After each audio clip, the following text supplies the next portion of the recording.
I like the placebo effect because it has to do with a person's acceptance. It's really what it's about.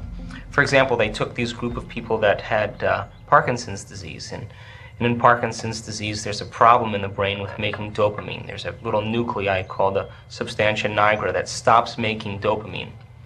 And of course, when there's no dopamine, the body starts to respond differently. We have musculoskeletal problems. We have tremors, and what's called intention tremors, or we have, foot shuffling, or we have pill rolling.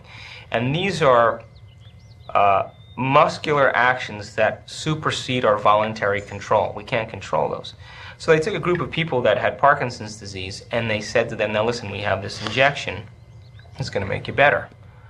Well, 50% of the people that got the injection all of a sudden lost all their motor dysfunction. In other words, they weren't pill rolling, they weren't shuffling their feet anymore, they didn't have intention tremors when they were grabbing for objects.